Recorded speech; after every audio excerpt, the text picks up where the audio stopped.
Good morning from sacred space at Titania's realm. It's 9:36 a.m. on the 7th of April 2024. Not long hauled out of bed, put Charlie outside, probably should be out there with her, but it's probably going to rain soon, it's showery, and my hands are very sore, very, very sore since yesterday. I think it's arthritis, very painful, and I'm not enjoying this getting old malarkey. It's not sexy, it's not desirable, it's not winsome. I don't enjoy it. It makes me feel very fragile and old and frail and unwanted. But that's not true that I'm not wanted. I know that for real. Anyway, I had a little flashback this morning. Usually when I do my post-dancing debrief, I try to put in all the funny little, interactions or vignettes or funny conversations, but I must have been too fucking tired. And so I put into the story last time, which would have been on the 6th of April, since I went out on the 5th, the night of the 5th and the 6th, about all the men that were being crass and annoying. But I didn't put in the cute story about the sweet ones, and life has to be harmonic resonance between the crud and, la creme de la creme, the sugar on top, the sweetness on top of the pie, right? Oh, that sounds sexual. That wasn't... I keep getting myself into trouble lately. That wasn't my intention. But anyway, what I mean is, the top of the best of life, the most delicious parts of life that are sweet and sometimes funny and make life kind of, delightful. Because it's not all meant to be shite, Life's not all meant to be shite, surrounded by shitty, predatory, ghastly, vulpine things. But there's sweetness out in the world. Anyway, so I just have to have a bit of a cough to clear my upper respiratory system. So I got up, and it must be very important that I share this with you today, YouTube world, because I forgot about it on Saturday. But it flashed back to me as I was getting dressed, and honestly, I had to have a little giggle at myself too. Oh, I can be a bit of a bitch, but it wasn't meant that way. It was just so cute and adorable. So what happened was, when I first arrived at, the Brooklyn Standard on Friday night, after having, because you have to queue to get in, which I hate queuing. Queuing is I find it dehumanizing, it's my ancient traumas go back to probably a previous life in the Holocaust, queuing for bloody watery soup or something. Anyway, it's just something. My German mother was the same, absolutely hated queues. And because she was a complete narcissist psychopath, a narcopath, was known to elbow her way to the front, which I don't do because that's uncivilized and unfair. And I was raised in New Zealand to be respectful and polite of the fact that people ultimately have to queue, right? Life is all about waiting sometimes. Waiting for the magical, handsome, gorgeous one who will love me truly and sweetly and kindly and nobly and honouringly and faithfully and loyally as well. Because let's ask for it all, people. But anyway, or waiting for Godot, who Godot, if you've read Thomas Beckett's play, never actually arrives. The whole play is about the absurdity of life and the vagaries of life and the cruelties of life. And Thomas and Beckett and I go way back. He's also Irish. I have Irish ancestry. Do I have to be cursed with the ugly stick of the Irish ancestry, of that malfeasant kind of, curse of not of poverty and fucking chastity and not being able to get a fair fucking crack of the whip, as they say in Australia, and not be able to get out of this sort of spiraling, just held at, what do they call it in the airplane when they're held in a holding pattern in the sky, where you can't land but you can't rise up too far either because you're running out of fucking fuel, and it's like, hurry up and call us back down to earth, people, before we all fucking die. I think that must be where my bleak, sometimes dark, twisted sense of humour comes from. Or it could be from my German ancestry, because, Goethe. It's all running through my DNA somewhere, and it just depends at which moment on time I decide to pluck which spiritual motif or which philosophical angst down from the ether and go, well, we'll own that one today. Well, I'm not owning shite today, because I don't want to live in other people's fucking morose negativity and bullshit, by the way. And you can see I've been a little bit fired up by Thomas Sheridan's video this morning, which he's quite right. Life is for the living, and it's meant to be enjoyed. So if I hear one more dumb motherfucker go on about the eclipse and that we're all going to die, consider yourself punched in the face. Okay? Because it's lunacy, and you've all been interfered with to the point of you've lost what's left of your cognition as well.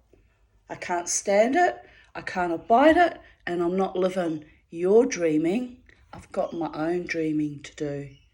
My dreams are positive and uplifting in spite of the horror. I swear to God, something just walked past me again, and there's no one there. So, I thought that the other day. Remember, I was making a video yesterday, and I went, looked up, I thought it was a bird. But this time there was an actual movement going right past. Looked like a person wearing a black coat. Okay. I slept well last night in spite of having to get up to pee 3 times, which is arduous. But, three times a night, there it goes again. 3 times a night is infinitely better than 20 times a night. Oh my goodness. That was really arduous. So I'm synapsing, I'm clear, I'm here, it's all happening. And so I want to go on about my flashback from memory from Friday night, right? Because it's sweet before I get into my, daily journal meanderings and readings. So as I began, I meandered off, I know. I am still kind of sleep deprived. So I arrive at the club after queuing. And I get in, and I go straight to the bar as is my usual habit and custom. And I hadn't looked at anybody, so I didn't take note of who was around. Just sort of down the stairs, turn around the corner where the stairs meet the floor, and straight to the bar, queuing up again for my drinky poos, which that kind of queue isn't so bad because there's a nice reward at the end of it. You get your drinky poos, am I right? Anyway, no. The reward is, life is your reward, darlings. Life, l'chaim, is your reward. So so this very handsome young man, he would be about, I don't know how old he is exactly, but somewhere between 23 to 25, he's very young and sweet. And over the last few months, really only about the last 2 months, he often joins in with his group of young male friends, and his timing's quite perfect actually, because he joins in to dance with me when it's the third set, and when I'm reaching catharsis with all the heavy moshing music, and I'm like, like really in my zone and really, really going for it, and very often flipping my hair around as well and breaking my old lady neck. She smiles sweetly into the void. But anyway, neck's still a bit dodgy, but it's better than it was, thank goodness. And so anyway, so I recognise this young man because he often comes to dance with me wildly. Usually towards the end of the evening, like the last hour or the last hour and a half. So, because I go from 11 to 2 for the whole time the bands are playing, and I've started going there earlier because of the car parking situation. So I go in at like 9:45, and then I try and get a park, and so I get to the club by about 10:15, and then by the time I wait in the queue, it's sort of I get there and sometimes 10:30 or 10:45. So I get there just in time before the bands start, and I've got my drink and I'm all chilled the fuck out, and I'm all ready for the good music that I like to start playing, and support my favourite bands and my favourite friends. So it's all very exciting and innovating. So young one, who I've been thinking about, when I flashed back about him in memory this morning, I thought, I've been trying to work out why he's so drawn to me, right? Because he's far, far too young for me. Could be my grandson almost. Oh, well, technically, yeah, I guess. And he's blonde. He's got a very fine shaped face, and he's a good looking young man, and he's warm and he's friendly and he's affable. He's got a lovely little personality. In my opinion, he drinks too much, but that's not my business, not my monkey, not my circus. He may only drink like I do on the weekend, but he's usually quite a little bit on the saucy porsy, a little bit just on the edge. Anyway, so I'm standing at the bar, and he just appears beside me as if from nowhere, and looks into my face. He really likes me. He's a sweetheart. And I've realised why he's drawn to me. He looks a lot like, and it's a little bit harrowing actually now that I've realised it. It's kind of a bit off-putting. But he's not done anything wrong. He's a lovely young man. But he looks a bit like my dad when he was a young man. I clicked onto it Friday night. I was like, that's why you're drawn to me. I look like family. Something about me or my energy reminds him probably of his mother or an auntie or someone, and he looks like family too. I bet you that kid's got Irish ancestry or Scottish ancestry as well, possibly German ancestry. He's very fair-skinned and very blonde and slim, and a nice young man. I'm a bit worried that he's drawn to Mama T though, because I get a few fetishists. So some of my friends in the scene were far too young. We are friends, but they used to always, but I want you, and I'm like, are you kidding? I'm 30 years older than you. Don't be ridiculous. But I really want you, Tanya. I was like, yes, that's all very sweet. Go and annoy some other old lady. And this was the basis of our friendship, right? I won't name him because he may watch my videos, and I'm not saying anything wrong. He really does look at me like that. I sent him back to India, told him to get married. It's not appropriate to hang around old ladies at his age. He needed to settle down. And so he did. He took my advice and has a baby now. But anyway, I find it a bit alarming when very young men find me so sexually attractive and are sometimes a little bit lascivious around me. I'm like, what the fuck is wrong with you? Like, you are not normal. Go away. you know. And I tell them that to their face. Like, don't get me wrong, I'm not bagging anyone out. I'm just saying it's a bit odd, you know. 10, 15, God, even 20 years. Although that's still a bit of a you know, it's a bit of a too much of an age gap for me. But you know, maybe I'd accept 20 years. But when it gets no, I won't. I'm telling a lie because my friend that was sweet on me was 20 years younger. No, I drew the line at the 20-year thing. You know, as I used to say to them, if you're young enough to be my son, I could have been holding you in my arms, rubbing your head and your fontanelle and looking at you lovingly and shaking hands with your mother across the maternity ward. Like, when it gets to that stage, it's a bit fucking kinky, people. It really is.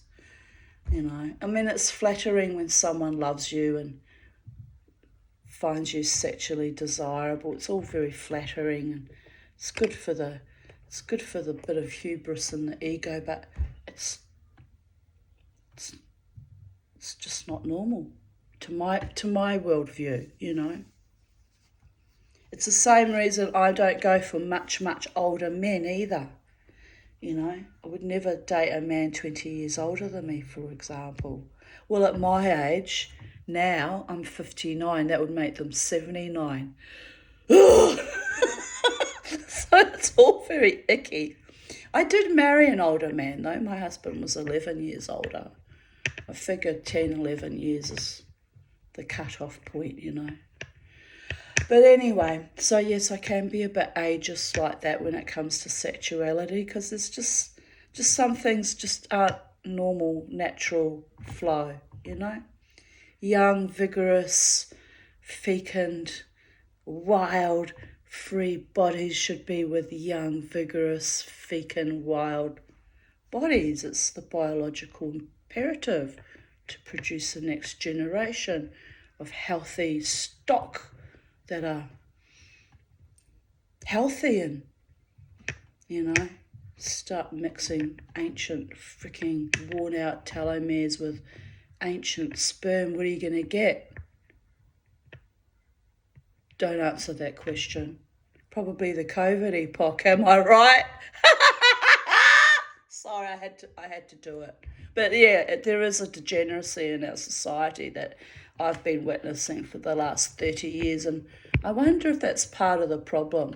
We've been so interfered with all the chemicals poured into our bodies for 40, 50 years.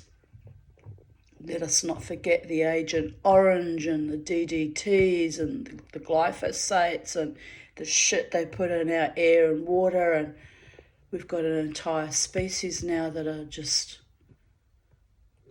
ever so slightly off kilter.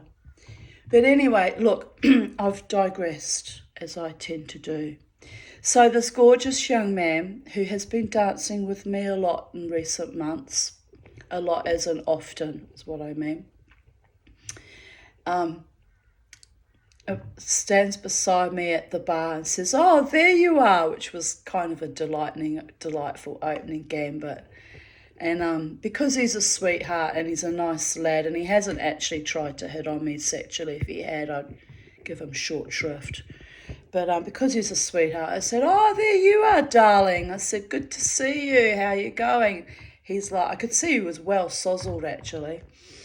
And so he says, "Oh, I'm really good and I'm having a good night." And I said, "Oh, that's good, darling." I said, "I've just arrived." And he nodded. He'd take a note that I'd just arrived. Just realised I left my bloody cup of tea behind. Hang about, we'll go and get my cup of tea. So anyway, so I look at him and I thought, you know, he's been dancing with me for a while now and I haven't introduced myself to him, and it's kind of the courteous thing to do, right? So I held my hand out. I said, "What's your name?" He said, "Oh," he was so surprised. He said, "Oh, my name is Mitch." And I said, "I'm Tanya." And he looked at me, he was so sweet. It was almost like fangirling. It was a bit odd, to be honest. And he says to me, he said, how delightful that we finally have a formal introduction after all this time, he said, which is kind of true, which is why I did it, because it crossed my mind.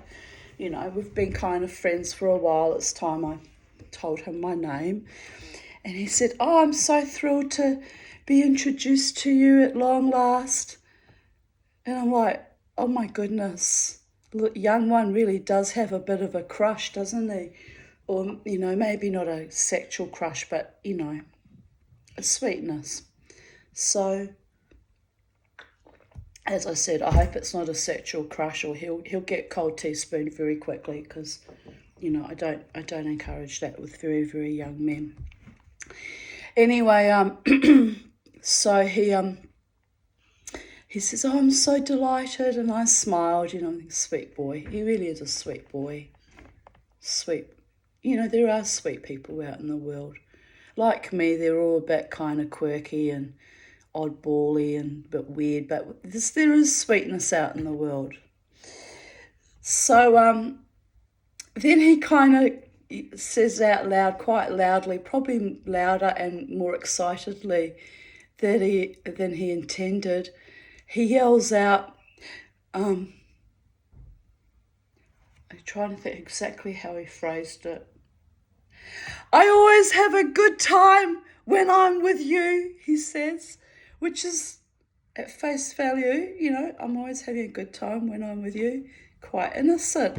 And all these women at the bar all kind of turned and looked, because it sounded sexual, but it wasn't his intention at all. I don't think so. So I throw my head back and I laughed, and I can't think, what did I reply?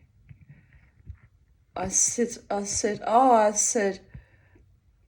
me too, I said, and by the way, that's just delightful, words to that effect. And I laughed, and I laughed, and I laughed. Not laughing at him, but at just the wording of it, you know. So anyway, we stood at the bar, and, you know, I got served, and I got my drink, and I looked at him and I said, see you on the dance floor, Mitch, expecting that he would join me on the dance floor, because he usually does dance with me, at least for a few songs, you know. No, he must have gone home or something, or stayed somewhere else in the club. So I was a little bit disappointed. I hope he didn't think I was laughing at him, humiliating, because that wasn't my intention. It just struck me as so funny, his enthusiasm. I always have a good time when I'm with you, Tanya. Well, a good time will be had as far as a good old wild, passionate, expressive, moshing, wild dance good time, not the other horizontal dancing good times. But anyway, life is sweet. It just struck me as funny, and it came to me this morning. And you know what? He's a nice young friend. Was a very friendly. He's a very friendly young man. He's got a nice attitude and a nice demeanour, but, you know, I did observe he was a little bit sozzled, so that might be why he went home after. He probably realised he'd had a few too many. But it's just lovely when I think about it. So yes, there was a lot of attention from young men and weird ass older men on Friday night, and it was a little bit astonishing actually. But I was dressed in my full femme fatale regalia, so you know, of course that's very stimulating to the male eye, you know, them being visual and all, them being, you know, creatures of, you know, sensuality and sexuality. But look, honestly, some nights you could turn up in a sack and they're just the same. So it's never about what you're wearing. It's just about the mood they're in, or the vibe, or their perceived relationships they've developed with you over time, like young Mitch, who is in relationship with me based on, we've been dancing together for quite some time now, and it's all very safe and it's appropriate and it's okay. So I gifted him quite happily my name. Whereas weird ass later on, not much longer, about an hour or so later, that plonked on the seat beside me and tried to grab my knee and then demanded my name. Different vibe altogether, It's touch and go. How you approach the Tanya, by the way. Or any woman. Courtesy and basic respect are the true currency of the multiverses, by the way. It's love is the law, but a big component of love is respecting each other so you can develop a loving friendship or platonic friendship or a love affair. So it is what it is. I've realised that probably my friends in the band think I'm a bit rude and discourteous. How as soon as the music ends, I gather my stuff and I just leave without saying goodbye usually. But my rationale for that is I'm exhausted and they're exhausted. And, they have other fans or friends come up to say goodbye and, I just want to give them space. I don't want to be an energy vampire. So I kind of just leave anyway because they know I love them. They know I love them dearly and, so I leave without saying goodbye because it's just my thing. I'm just like, yeah, I'm out of here, But, so I just realise that maybe they think I'm discourteous too. It's not my intention. It's just my need to switch gears and reclaim the other part of my persona, which is getting to my car safely and getting home safely. So there is that. Right, it's enough meandering about, Friday night.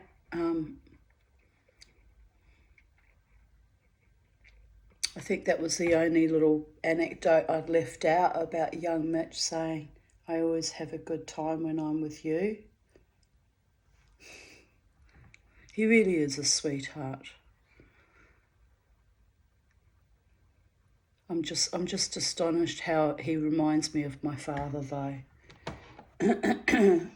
I'll keep an eye on that. Potential for toxicity. Anyone that reminds me of my father or has his kind of energy is fucking dangerous. Affable and sweet and friendly though they might appear to be in the beginning, right? My father was very good at being a Jack the lad and being everybody's golden boy, and my mother too. It's part of the narcissism. They're very good at grooming people. Just looking for my air conditioning remote, which I can't see. Here it is.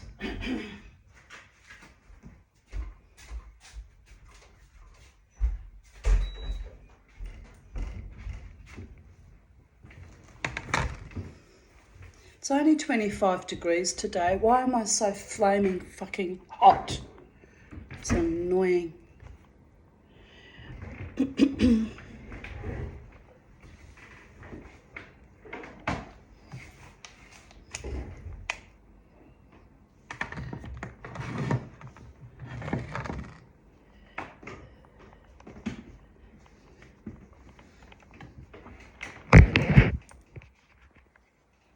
This is not sitting right. Why am I having so much trouble today?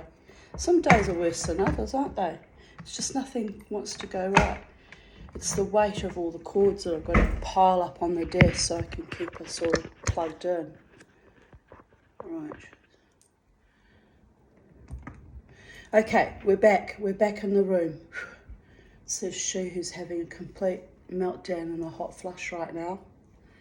Oh well, hot flushes happen when you're 59. I thought they would end by now, but my beautiful friend Robin down the road says they never end. You keep having hot flushes. So she's only a few years older than me. She's like 64 or something like that. I said, what do you mean you keep having hot flushes? You're fucking over 60. She said, yeah, it's another thing they don't tell you. Oh, dear goddess, it's too much. But anyway, here we go. Hot flushing and reading from my memories. 7th of April 2024. From Ghastly Horror, W.B. Yeats. Save me, W.B. Yeats. From Ghastly, oh, thank you, sir. Thank you, kind sir. From ghastly horror to a growing peace, one breath at a time, one day at a time, to infinity and beyond. One day I will never hot flush again. I'll be eternally cool. To infinity and beyond, the becoming.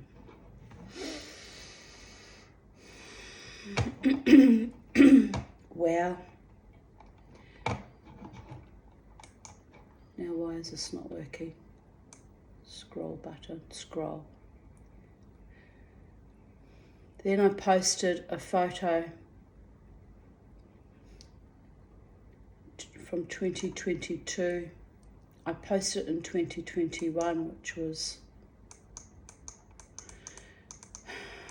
not long before he died, actually. And I wrote, he's quite fond of me, really, my beautiful cat.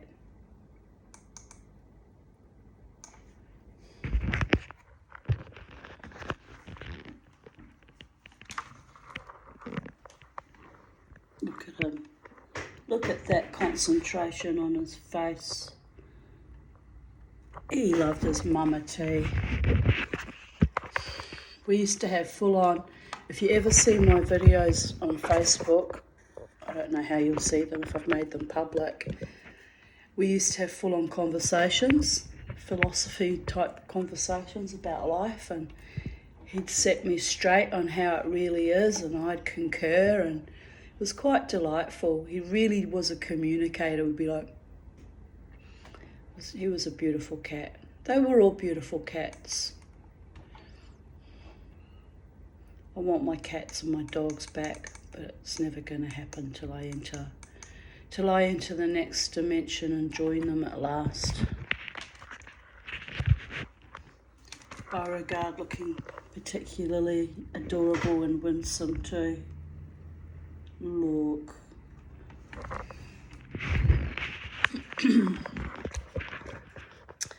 So, this is why I have this huge fucking void in my home. My home doesn't feel like home anymore because it's just me and Charlie now. So it's so dreadful. It really is dreadful. But look, we all have our time, and I guess there's nothing more we could have done.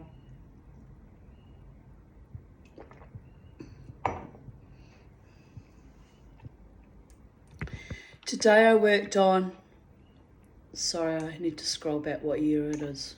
I got excited.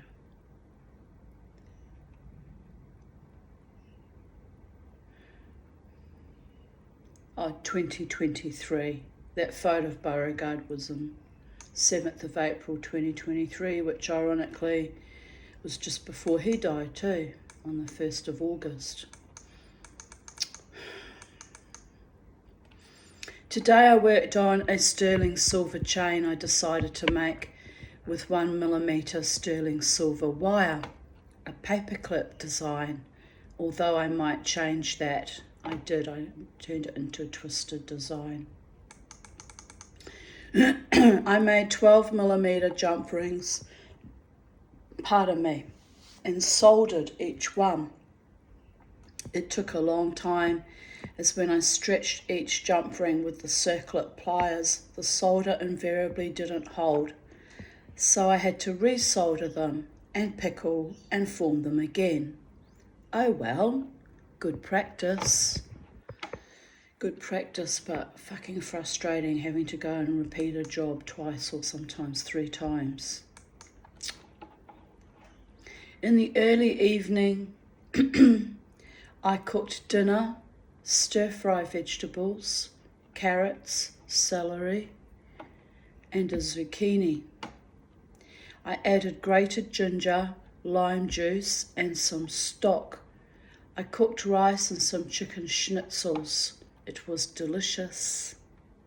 I made dinner last night in my air fryer, chicken drumsticks, and I threw in, cut up potatoes and mushrooms and a zucchini. I just roughly sliced up and threw in, and some slices of limes, and I don't know, somehow it didn't, because it was in the air fryer, it just somehow didn't cook.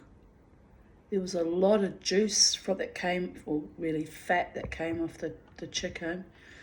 So there was a lot of juice, so I turned it into a gravy after the event, so I can pour it over the remaining chicken drumsticks, which I'll finish off eating today.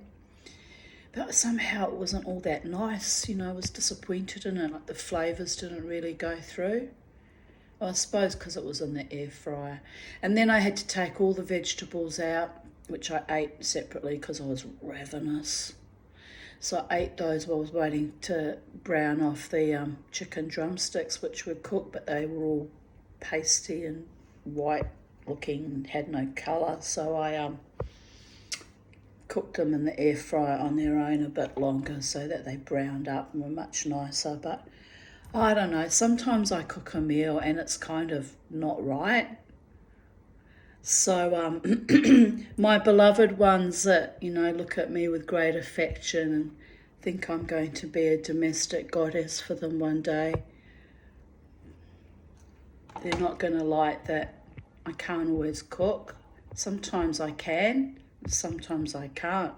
It just doesn't always work out to how I expect it to be, and it's a bit hit and miss sometimes. So I'm not saying that I expect a man to come into my life. I don't want to marry another chef, for example. It's nice being married to a chef. They're wonderful cooks.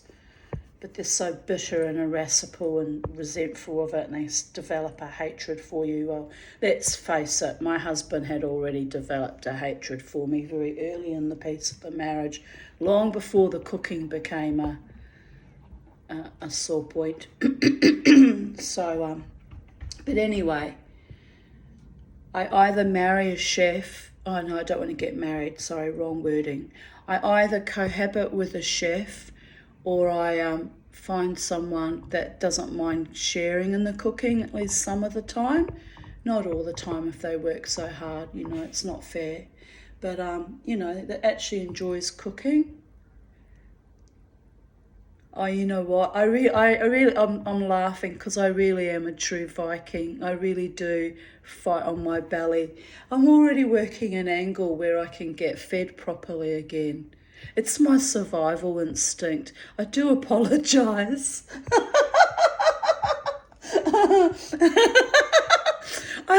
You will get fed if you're with me. I will cook, or I will provide takeaway, some nice takeout meals. Or better yet, you can be a man of substance and take me out to nice restaurants occasionally. And I love eating out. Don't do it very often, but I do love eating out. There are ways to get fed without constantly having piles of dishes and pots and pans and all that misery. Anyway, I'm laughing because Mama T's she's always got an escape plan in her head running. It's kind of already running and nothing's even happening yet. I'm always on to the next angle and the next avenue of how to survive any possible computation of any kind of relationship. And if it's not survivable or it's not sparking joy, or people were being unpleasant more than just occasionally with a bad mood. If it starts getting fucking toxic, I'm out of there, babies. Like grease lightning. Because I can't exist in human interactions with toxicity. I can't do it. I can't, and I won't, because I don't have to. I'm a self-determined woman, even in my fucking poverty. I can live my own life. I can cook. There was look, this description of this lovely meal. It was delicious. So if I said my own cooking was delicious, it was pretty good, people, because I'm not fond of cooking. It's not one of my things. I have to be in a really good mood and be feeling really creative and, in love with life. And look, my idea of a good cooked meal is when, myself and my partner cook a meal together, like my friend Jared and I used to do when we were young and ebullient and trying to provide stability for my babies just after I left that awful marriage. We cooked together, and it was actually fun, and we would laugh, and I'd go, Jared, this meal's going to have 4 courses. I can't get the vegetables to cook at the same time as the meat. And he was like, oh, I know, Tanya, but you know what? It all tastes all right when we get there, when we ever get there. And it used to be that chaotic, it's what I'm like. But anyway. Then a terrific thunderstorm exploded outside. It was intense. So I went to sit on the couch with Beauregard and watch TV. The storm rolled through very quickly. It rained most of the day. I felt a little depressed. So it was good I kept myself busy making the jump rings. 7th of April 2022. Watching Jimmy Savile, a British horror show. Painful. Awful, awful, awful creature he was. 7th of April 2021. Thank you, Margaret, Nathan and Neo, for the early birthday gift. Thank you for believing in me and supporting my new dream. Love you. And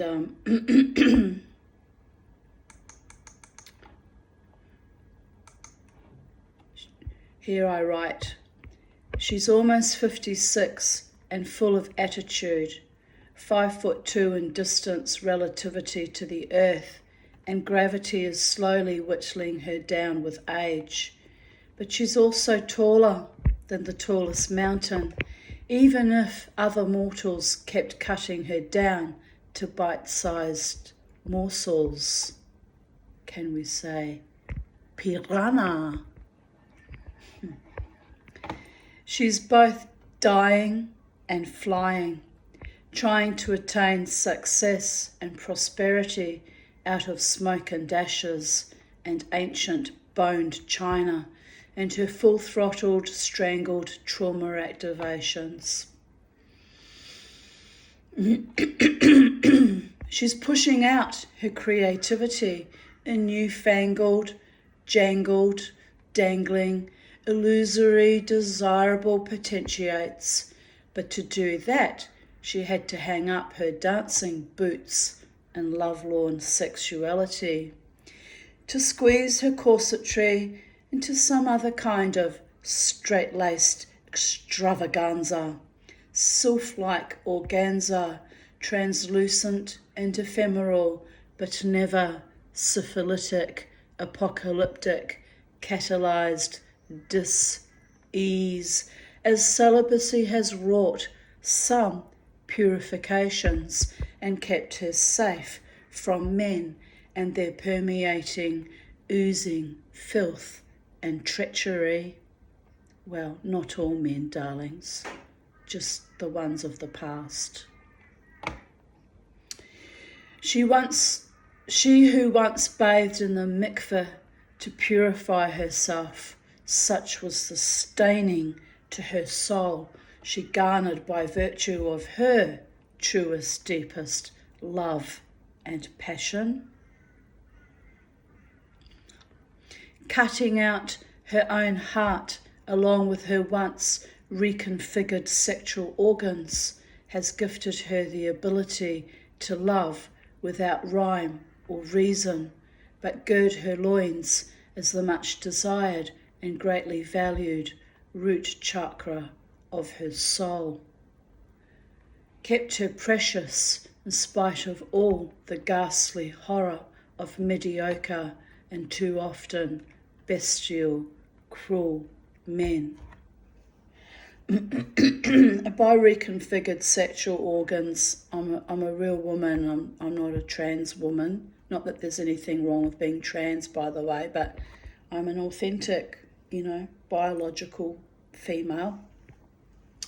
But my nether regions copped quite a bit of a beating in childbirth. I needed 30 stitches because I had to deliver my eldest child was delivered by forceps, so there was a lot of cutting and slicing and stitching, which was not pleasant. And then when I was 42, I had a prolapse and I had to have a hysterectomy and, a repair job down there as well as the bladder repair. So there was more cutting and splicing and stitching. So I, and then I was involved with that thing that I won't even name it. He's just an animal, and he had the nerve to say to me that I had an ugly vagina. There's nothing wrong with my vagina. It's, it's a normal woman's vagina that's just, but just been through life like any other female, especially of my vintage. So this is the level of debasement and evil that man represented. And so you can imagine why I'm still kind of both amused and bemused and a little bit astonished that evil entity still follows me around from time to time, and I run into him at crossroads and red lights, right? Often in December at Hanukkah, Christmas time. There's a real pattern there. It's happened so often, more than once. I think it's happened about 3 or 4 times that I've seen him on the road at Christmas time. And a holiday I don't even celebrate, which makes it even more bizarre. And 2022, I ran into him on the road 4 times. Like, not into him in person that we could have a conversation, which we wouldn't anyway. I would have just ignored him. But, this appearing around me in his vehicle, So, but he really was really vicious to me, that man, to say that to me, to dehumanise me as a woman, invalidate me and, make me feel unlovable and unworthy and debase me in my sexuality, right? There's no accident that when I do see him, I imagine in my mind as a true Viking warrior goddess of just slicing off his head, because he's someone that has got no business having sex with women or having relationships with women, because he's just a fucking animal and a monster and cruel. He's a fucking sadist. So there is that. And if he watches my videos, you've got it from my lips to God's ears directly to you. It's like the truth is the truth. And you cannot cut and splice or dissect the truth, because at its core, it forever remains the same. And the truth was, I had 9 years ago invited and worse, fallen in love with yet another monster, and it was completely soul-destroying to me, and it took me a long time to rebuild my life. A long time, lots of therapy, even shamans doing healing on me, 3 different shamans, by the way. lots of healing, lots of loving me back to life by good, kind people who supported me and saw me and valued and cherished me. I'm even receiving intense healing when I go dancing from my beautiful friends in the band, because they recognise my spirit and my power, and it's soul nourishing, and I thank you and I bless you, my darlings. For every monster out there somewhere, someone you least suspect had been watching me the whole entire time struggle to come back to my full vibrancy and full life force again, is an earth angel, carefully watching over me while he played his guitar.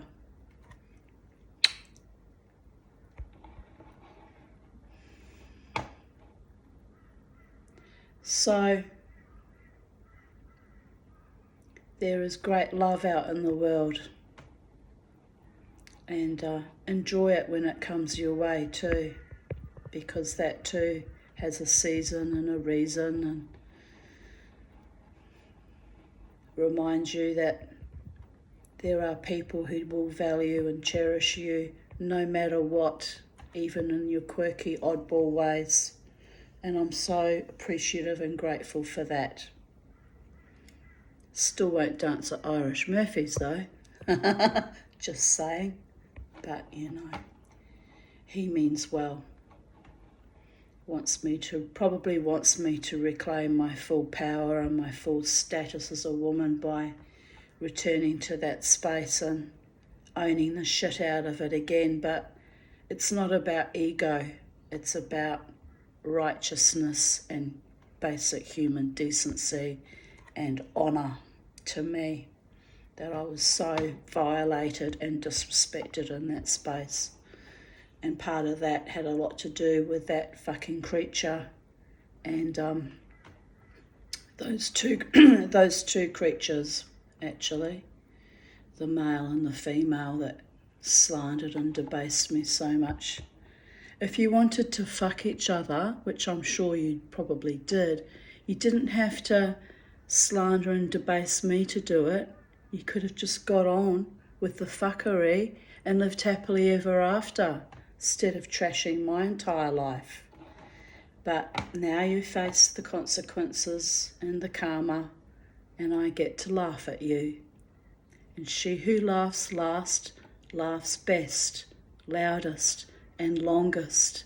And by the way, he even hated my laugh. So it's triple revenge. But anyway, young Mitch, who was sweet to me, I think he hadn't heard my laughter before. I think he was a bit, he might have thought I was laughing at him, but I wasn't. I was just laughing at just the way he turned to the phrase, I always have a good time when I'm with you. Sweet, but kind of a double, a double entendre. Anyway. So I'll read the last line of that paragraph. Kept her precious, meaning kept myself precious, in spite of all the ghastly horror of mediocre and too often bestial, cruel men.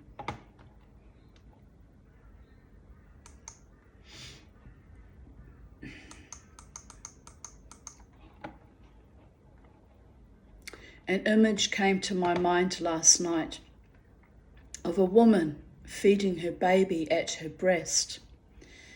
An almost 56-year-old woman without a true love partner, a uterus, or even grandchildren, is being asked to offer succor and feed from her own beleaguered, drying up, dying body and soul. I ask myself, have I not fed enough, gifted, nourished, inspired, bled, and been milked enough? Been stolen from, cheated on, molested, raped, strangled, slandered, lied to, and about. Enough. But a woman knows the power of her breast, which shields her heart and feeds the world with love and nourishment. Even when she is nothing and has nothing left to give. She gathers her forces from the depths of her soul and keeps loving and gifting anyway. An eternal cascading fountain of soul nourishment, embellished and replenished by the gods. A whimsy. To prove what? Only her own corporeal, all too real, primal existence in this epic, unending, psychedelic dreamer's dream. Wake up, number 37. Too late, too late. The zombie staggered out of the gate. The sleeping beauty awoke from his kiss, the kiss of bliss or of death, open to interpretation. Fairy stories and momentary glories as she danced to her own oblivion while callow, cruel people mocked and derided her, but she won the booby prize. She healed herself.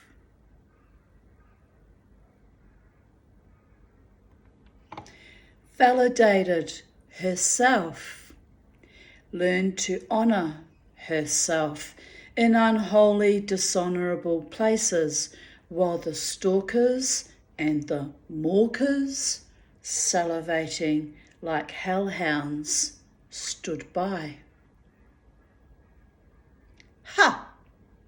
No different to praying in temples full of seething hypocrisy, corruption and evil. Know before whom you stand. Ye gods and the devils that wear holy garments with no heart, soul, conscience. A casino dance floor felt more honest in its authenticity than any of my former synagogues or temples. My gods are peculiar jokesters, pranksters, and charlatans, but sometimes they get it right, to my astonishment and bemusement. Funny guys.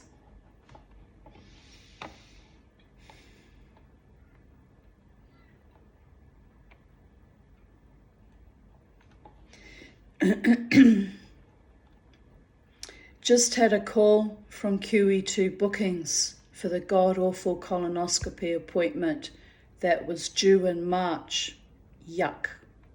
Here I go down to Hades again. Don't do it, girlfriend. I am only going along with it as my history of growing nice, fat, juicy polyps can lead to bowel cancer if they are not caught, i.e. burnt or cut off in time. I hate this declining body, but after recent serious gastric events, I better do the right thing and submit to serious medical interventions. And did I mention? Yuck. I must remember to ask for a PrEP that does not contain aspartame, as my body reacts poorly to that poison.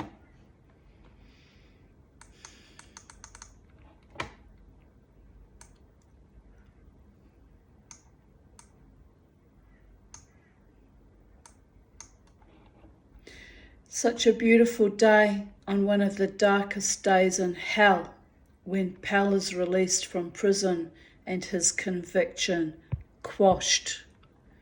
Where in God is all of this? Not present today, but the Tanya is here in her fury.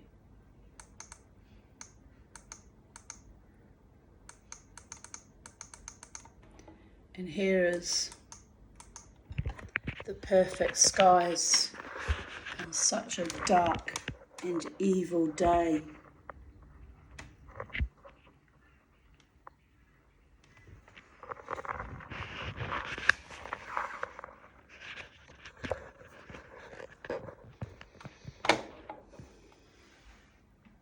It's astonishing how there can be so much beauty in the world while immersed in so much putrescent evil.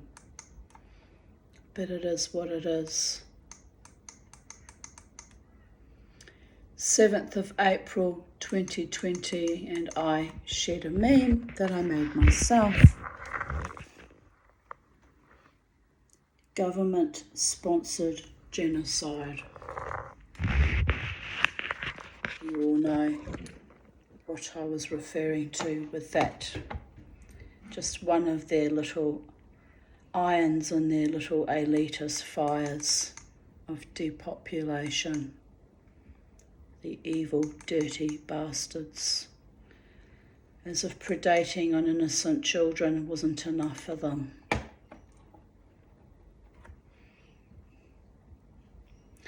High Court quashes Pell conviction, Cardinal to walk free from prison. And I wrote, disgusting, pernicious, evil. I will never believe that Pell is innocent. He actually got off on a technicality, so in actual fact he wasn't actually innocent. And anyway, wherever he is now, he will be hopefully paying for his crimes in a place far more fair and just, in that other dimension where he can't worm his way out so easily, or so I hope. Otherwise there truly is no God. I wrote, a dark day in hell. I had taken to bed after arising at 8 a.m, which is an uncharacteristic early rising for me. I had to lie down at 10 a.m. as I felt drained and chilled to the bone. I lay in bed under my feathered doona, actually shivering with cold. Then woke up at 10:40 a.m. to this ghastly fucked up news. It's like my body has been sensating this horror without even my conscious awareness. Often it does. It's very, very sensitive, and I don't know why that is. I half expected this outcome as this man and that church and our government and justice system is so profoundly evil that I can barely sustain myself in this perverted society anymore. Another betrayal to child sexual abuse survivors everywhere. I pray, oh dear God, I pray, that some miraculous intervention occurs to turn the tide in all this epic perversion and or abuse and evil. The irony that they release this filthy creature when we are all imposed in isolation in our homes is not lost on me. Viva la revolution. Please God, if you still exist, kill him.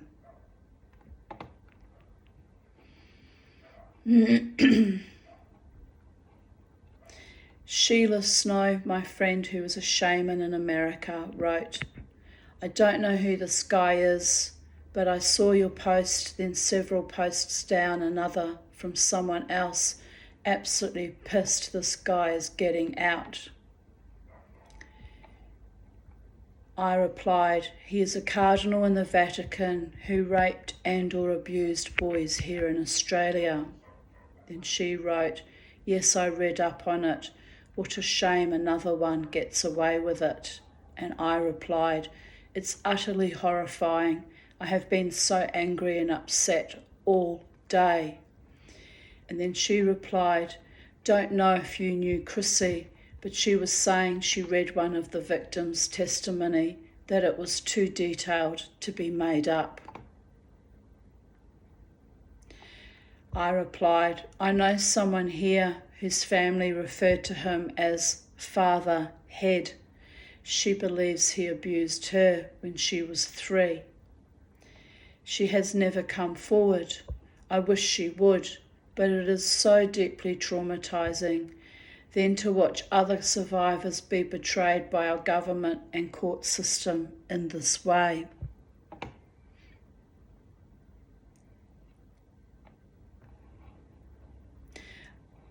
And later on I wrote, last Friday I was doing a little drumming trance. I meant trance drumming, but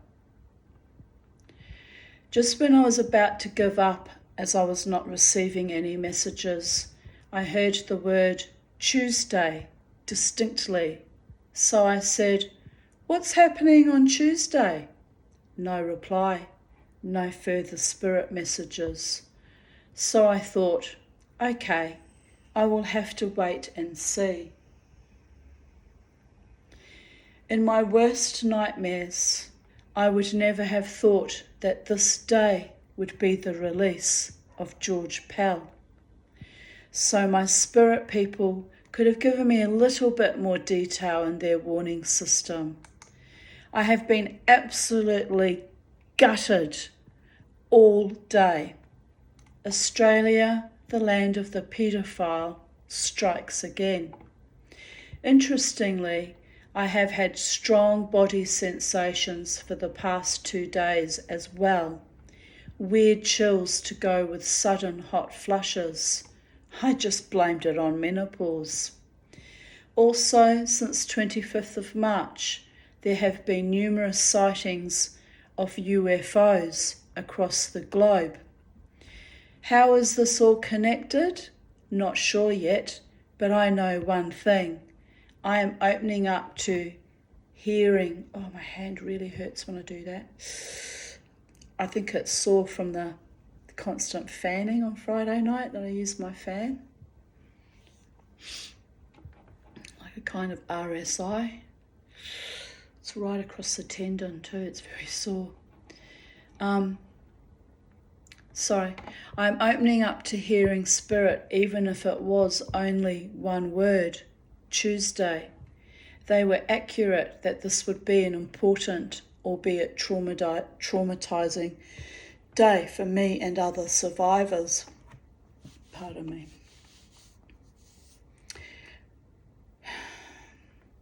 I ask the spirits and ancestors that love us to protect us and envelop us in love and light from the purest source.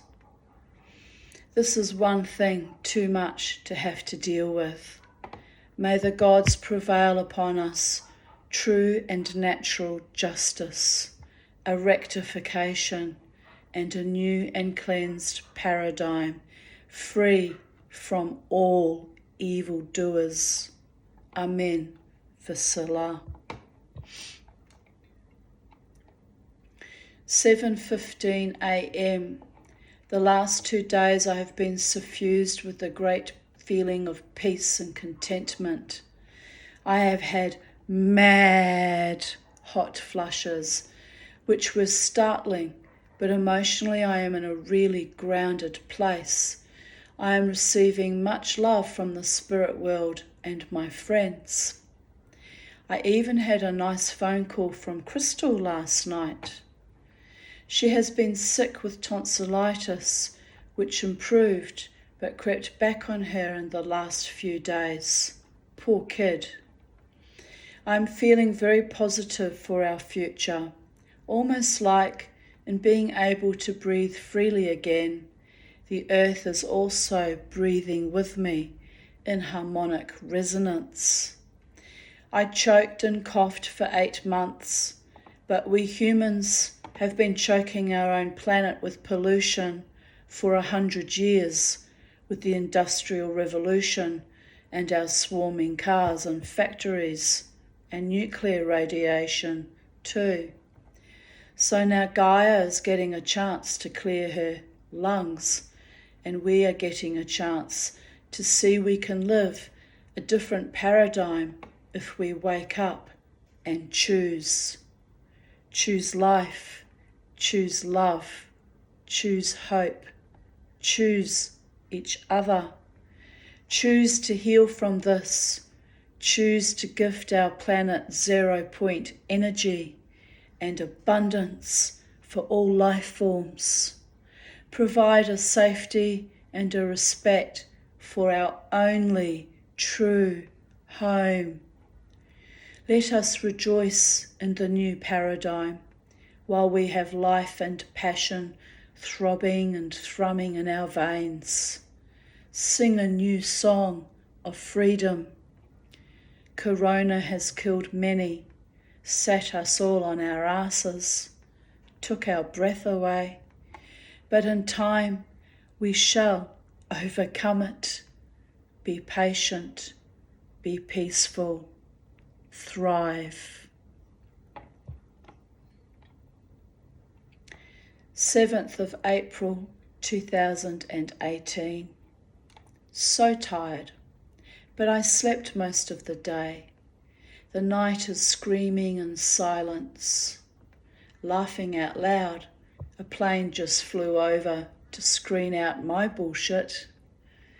Going out again because it's Saturday and I am alone.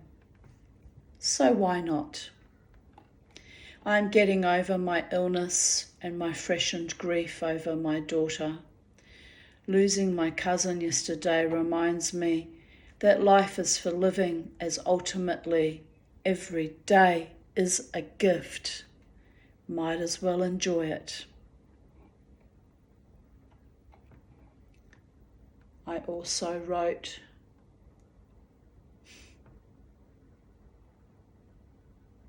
just watching my neighbours from across the road, they're walking their little dog Rusty. Oh, he's just gorgeous. Unfuckwithable. How do I process the traumas of a lifetime and still go out to dance in the night, fearless but feckless but free? Still finding myself unlovable in spite of my warrior spirit and my gifts to the broken and desolate. How do I go on with my broken heart and tainted spirit, but ever pure and perfect soul? One foot in front of the other, a balancing act in the stages, stooges. A squeezed set of bellowing billows, lungs. A tormented mind from suffering the ever-spiralling Fibonacci slings and arrows of outrageously disgusting misfortunes. By failing at life every moment, yet oddly and sublimely being highly successful at it. By choosing love in spite of its often hollow frippery and fakery. By boldly going out on the final frontier where no sane ordinary person or angels would ever go. Then coming home to a very circumspect dog and knowing who I truly am. Nothing, no one. An accumulation of stardust and mangled hopes and dreams. Unravelling at the seams, my ladder DNA. Writhing and rebuilding, my psychedelic coat of many colours, swirling out in the darkest reaches of space and time for the entertainment and edification of the gods.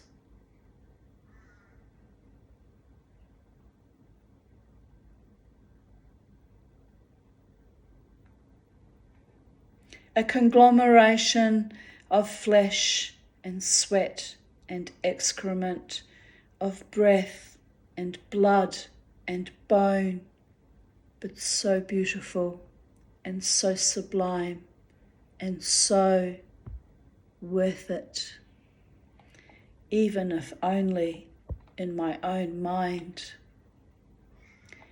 I am blessed, fortunate, honoured, alive, truly alive, not a shuffling, drooling automaton on Seroquel and Cipramel and all the other and mild antipsychotic doses and antidepressants. I had every fucking brand, people. Every single fucking brand there was produced by Big Pharma, and none of them worked. It took decades, but I healed. I am still and forever in a process of healing. It is a miracle. My life, all lives, indeed. Soon it will be my birthday, always a signpost of survival. And after the recent events with my bad health, I am just so amazed to still be here. But then, of course, I am whom I am becoming, guided and protected and kept precious by the only love that ever truly knew me. Adonai, Shekhinah, Creator. 5,000 gods, and I had to be chosen by that one. It's beautiful, it's spiritual, it's on fucking long service leave with an out of office sign typed out on a broken antique typewriter, so it really just says, oh,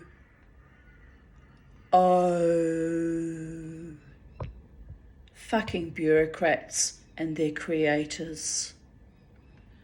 I know, blasphemy. But the Holy One knows. He made my life a cosmic joke. So I'm gonna laugh right back at him, her, it, the entity formerly known as God, formerly Formally, true to form, holding its form. Because that's how I was created, by pain and whimsy, by trauma and by triumph, by a kiss and a promise, by tragedy and comedy, by the gods and by the mortals, rebuilt, reframed, and sold down that endless river Styx, betrayed even by Lady Death. Still here, ha ha. So for my fellow beautiful inhabitants of this planet, carry on. We got this.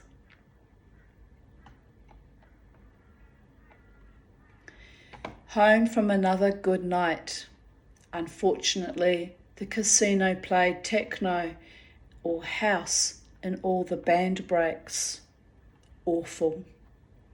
I mean, I can tolerate a few songs of it, but not fucking hours and hours of that fucking throbbing doof doof speed demon music. I fucking hate it. I'm really weird about certain things. That's one of my things I just can't tolerate for long periods of time. One of my young male admirers, not sure if that is an appropriate description of him, is very covert and spent much of the night slinking along the walls, gathering up courage to dance with me. It's another thing I hate, the slinky malinkies. They're just so fucking weird. They're just NPC zombies of the worst possible kind. They're fucking utterly soulless. Eventually, near the end of the night, because I couldn't stand watching him slinking, trying to get near me, slithering like a serpentine, soulless fuck-knuckle. I couldn't take it anymore, so Mama T came out. Eventually, near the end of the night, I said to him, "Come on, have a dance. Sick of looking at you in my periphery vision." So he danced quite happily with Jenny and I. But the band finished and we were tired, so Jenny and I waved goodbye, and he attempted to kiss my hand. So I said, "Do it properly." So he did. You can see I was really irritated by this personage. I won't bother to say his name, but he was not quite right, that lad. He really was not. Then we started to leave the dance floor, but Jenny, encouraging me to be more friendly, suggested I go back and invite him to come with us to get a pie. So I went back over to him and invited him. "Pie?" he says. "Pie?" "Pie," I answer, 37.12 repeating. He says, "I've had quite enough pies this week. Is this code for something else?" Looking at me, horror-struck. I grinned somewhat impishly. Nup, it was an actual invitation for pie, no other agenda. But I tell you what, had you been a very good boy, I might have bought you a lemonade too. I shrugged and sashayed away. Look, in all honesty, he is far too young and anxious to cope with me, but fuck my life, I was offering friendship and a meat pie. 23 years of singledom, and a man is afraid to eat a pie with me. Oh well, next. My cousin Megan Phillips wrote, "It's a pie or nothing, LOL."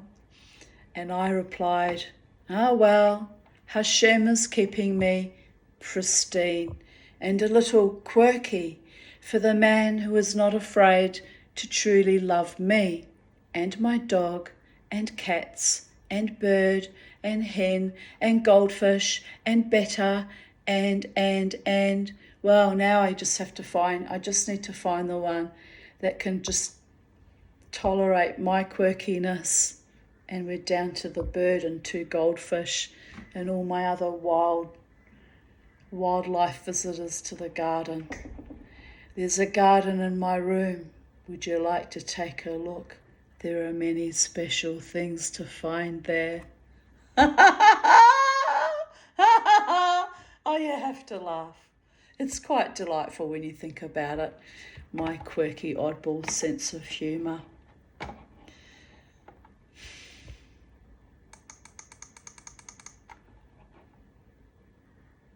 Seventh of April, 2017. Gorgeous day outside. We walked to the dog park, which was empty, So the Beau got to sniff everything without going all homicidal on any other dogs. Oh, my Bobo. Charlie seemed to enjoy his walk too. From the dog park we walked through the forest to Carnelian Street, then back through the neighbourhood to our house. When I tried to put Charlie back in his cage, he demanded cuddles, which I think was his way of thanking me for taking him out on the gambol around the traps.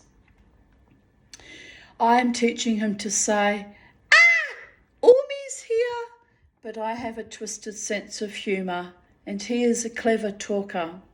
He learned to make the Star Wars pew pew pew sounds after Jared played him the noise from his Android phone in one evening.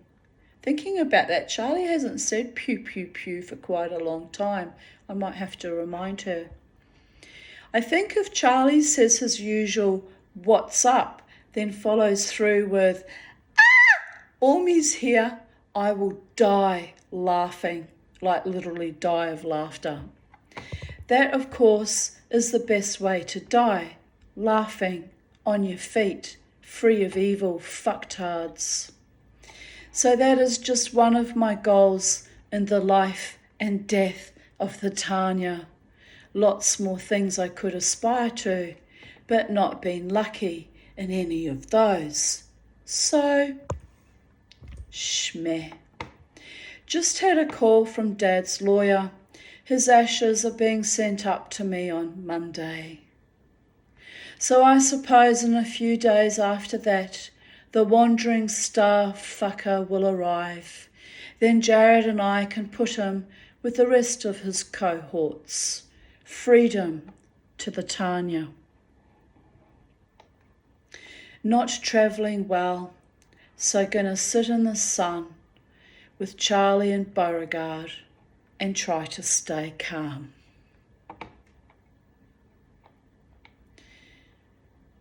And my friend Terry wrote, female friend Terry wrote, "You okay?" And my friend Gina wrote, "Hope you are feeling better, Tanya. Take good care." And I replied, "No, Terry, haven't been okay in decades, but will keep striving for a better life as I have always done." And my friend Julie wrote, "Focusing on my breath seems to work for me. You'll be okay." And I replied, "Been colouring in the sun.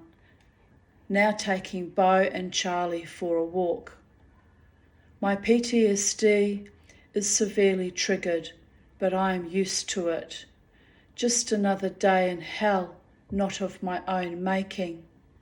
Just had to ride through the storm, as I always do. Gets harder every day. Not sure I want to do this shit much longer. But hey, never expected to come this far or live this long." It's true. The universe has a way of balancing everything out. Now my enemies are almost all dead. I have a chance at happiness, maybe, or go down to Valhalla with them. 7th of April 2016. I'm just trying to work out. I can't remember if I took my tablet this morning. I know I was late taking it yesterday. Did I take my tablet or did I not?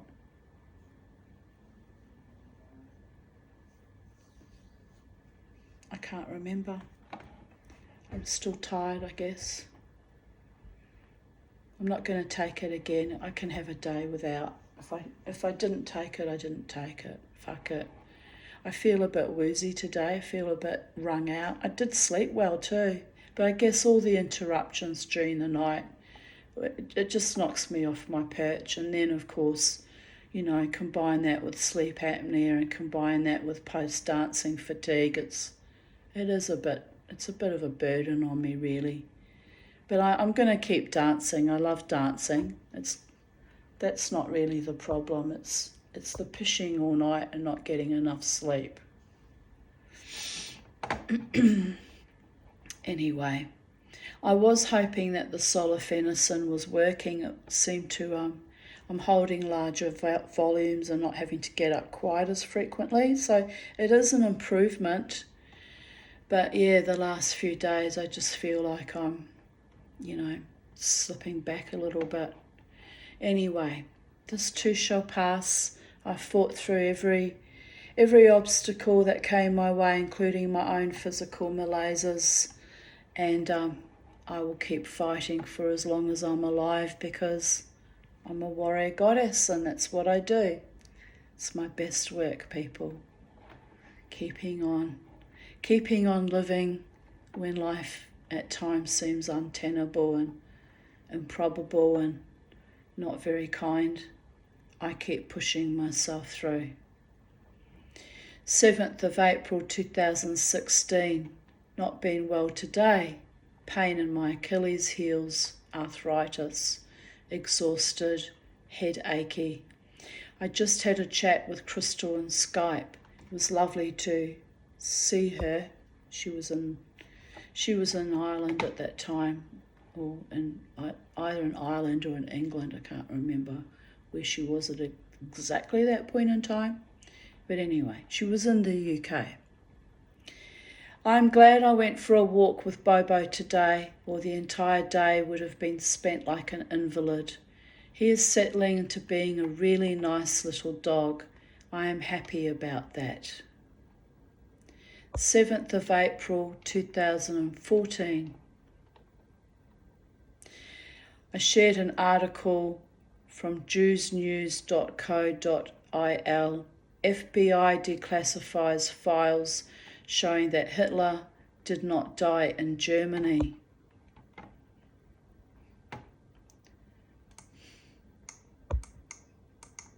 This seems plausible. This is my comment on that. This seems plausible given that immediately after the Totus March from Mittelbau-Dora, where my stepfather Cornelis van der Graft was kept as slave labour for 18 months, the camp commandant Werner von Braun was airlifted to safety by the US to utilise his expertise in manufacturing the V1 and V2 rockets under torturous methods endured by the camp inmates in helping NASA with the space race, and you can research that. It's called Project Paperclip. Unforgivable that our journey to the moon and other space operations were built on the death and torture of Jews and other civilians under a mountain in Nordhausen. The US has so much blood on its hands, and I can totally believe that as von Braun was also a high-ranking Nazi official, that it was just as easy to fake Hitler and Eva Braun's death and ship them to Argentina also. This world is a very corrupt and evil place, which is why I make it my personal mission to spread love and joy where I can, and to fight injustice on the ground, running. I curse the Nazis and their supporters to hell for their heinous actions against humanity. But now we have Syria and formerly Darfur and Cambodia. Humans' predilection for atrocities never fails, and we can add into that the COVID epoch as well.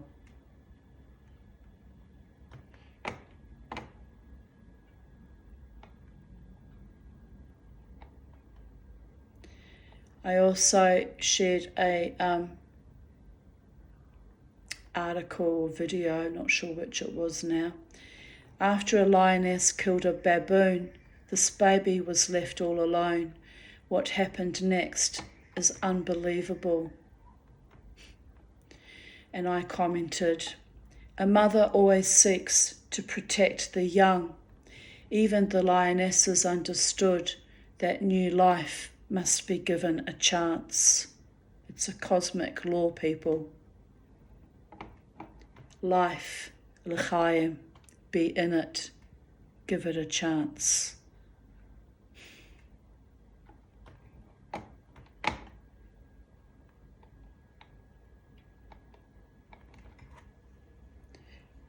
I shared another video, and that came from jewsnews.co.israel.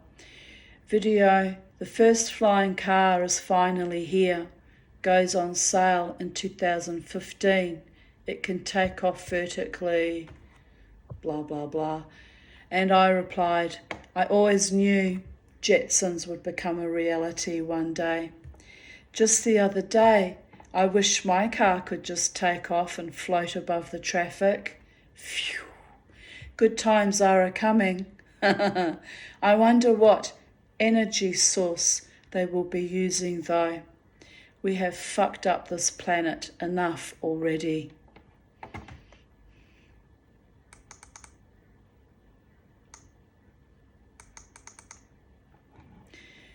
And another article from jewsnews.co.israel.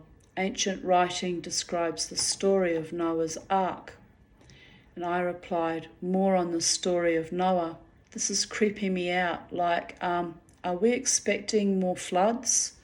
My ant colony living on my toilet seat would tell me so.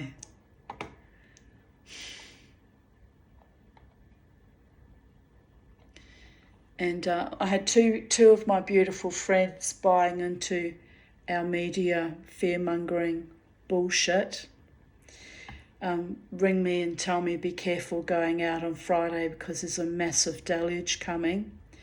And we have had a fair bit of rain, like don't get me wrong, it's not a completely irrational fear. But, I did a trance drumming and I was like, oh, am I going to be going out? Am I going to be in danger? Is it going to be flooded? And the spirit came back. They said, everything will be fine, but take your umbrella anyway. LOL. And I found that reply quite delightful. I thought, oh, it's going to be fine. But I took their advice and I packed my umbrella. And when I got out of the car to walk to the Brooklyn Standard, I accidentally left my umbrella in the car. So halfway walking down to the Brooklyn Standard, there was one spot of rain that landed on my glasses. And I was like, oh shit, here it comes. I'm going to be saturated in rainwater, dripping wet outside in the queue, outside the club again. Maybe I should run back and get my umbrella. And I thought, fuck it, it is what it is. I was not far from reaching, the club. So intrepidly I kept walking and walked down to the Commonwealth Bank and got my money out for my few drinky poos and walked back, and no, there was no more spots of rain, just that one little spot, just to tease me almost. It was kind of hilarious. So and then I looked up at the skies, because looking through all the buildings and the architecture, the skies were quite clear, and I was like, where's this deluge that we're supposed to be having? And if you look out now, we have had some rain the last few days, but not a great deal. Beautiful, glorious, blue, skies, lots of cloud cover, but it's actually quite lovely. So the moral of that story is, don't buy into the programming, doom and glooming bullshit. And if deluges happen, as they often do here in Brisbane, ride out the storm like we've ridden out all the storms in our life and stay in high ground, people. That's all you have to do. Use common sense and not live in fear consciousness. Just saying.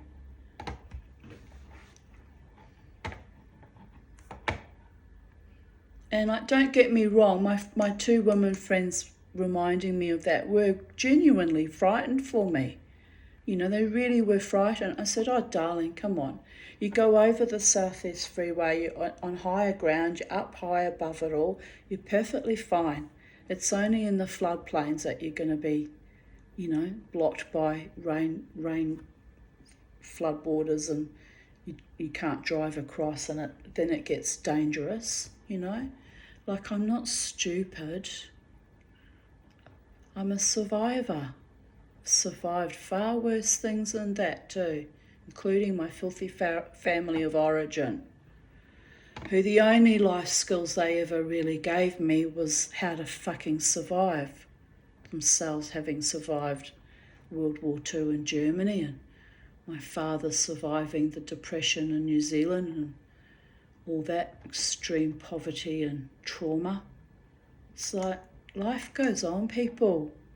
Live your best life. Stop being fearful of everything, says she who has chronic anxiety, right?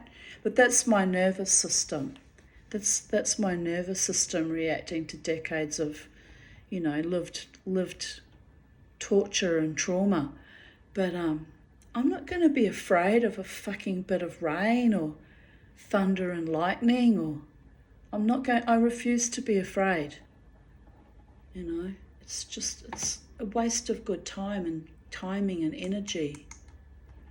I'm probably afraid of being driven around by maniacs because my father was a terrible fucking driver. You know, those kind of things will scare me. I'm afraid of dying without ever having a one true great love of my life and experiencing that joy and peace and equanimity and stability and, you know, romance and passion. That scares me. Dying all alone without ever once having known real love. That gives me fucking nightmares, people. But again, that's about, you know,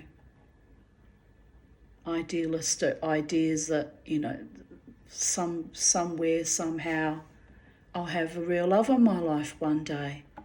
And it's not actually always based in reality when, you know, the situations are not tenable, they're not available, it's not going to ever really happen.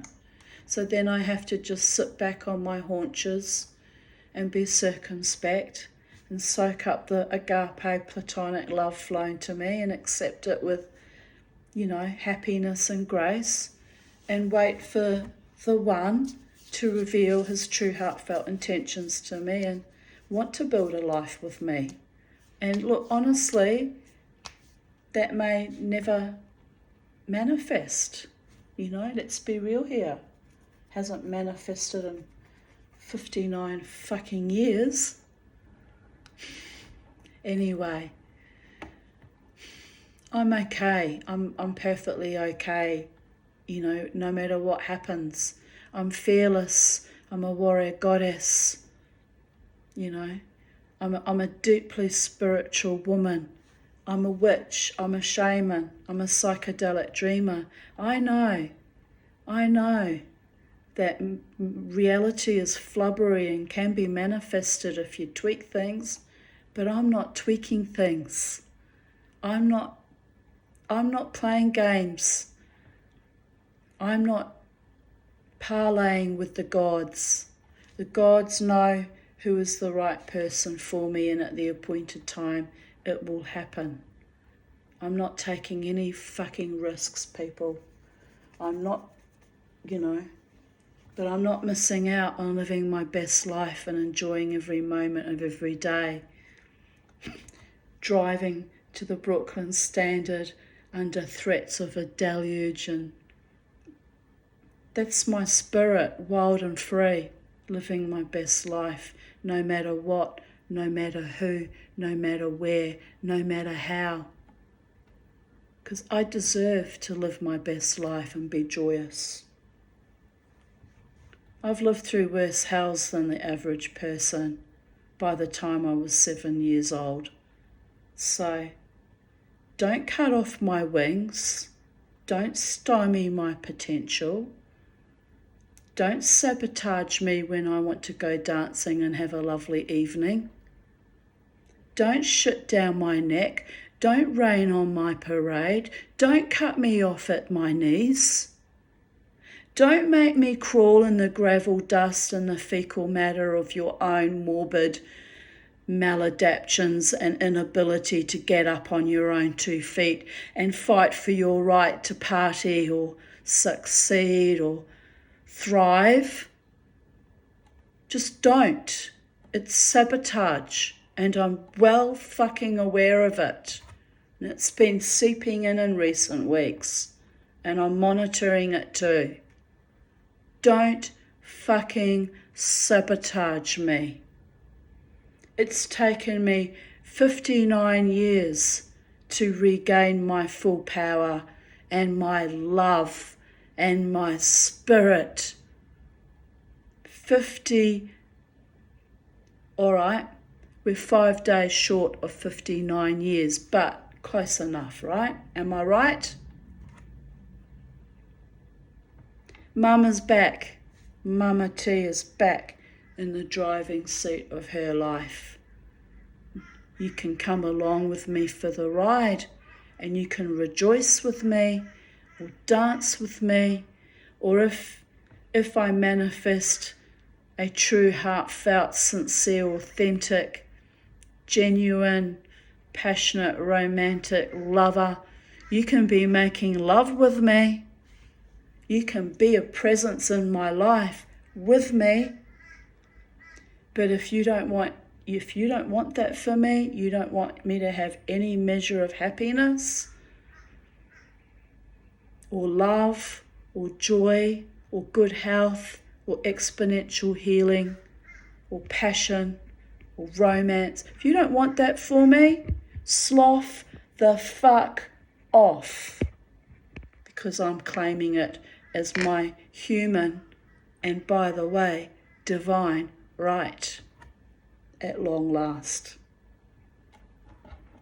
with harm to none and competition from none. So it is done, because I will not be bringing other people into that love partnership. It will be solely meant for me. Nobody needs to be hurt. I'm not going there with that, because that's not cricket. It's not nice.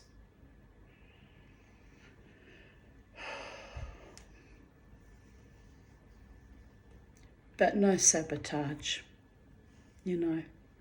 I mean, I started off this video telling you about the extremely young man who's very sweet and looks at me with real admiration as an older woman, and my femme fatale sensuality. You know, I get it. But there'll be no young boys either. There'll be no fetid, festy old men either. Sorry, men.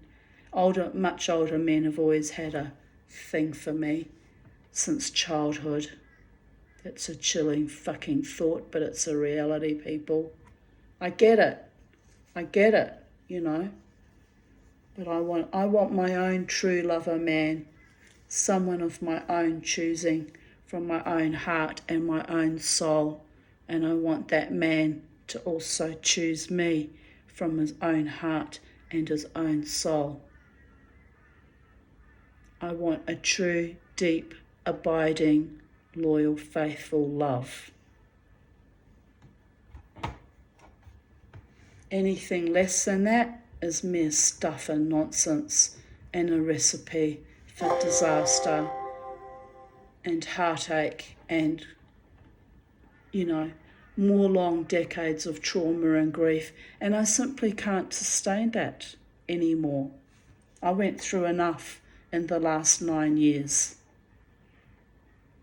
The icing on the fucking cake that was laced with arsenic and strychnine and bitterness and tears.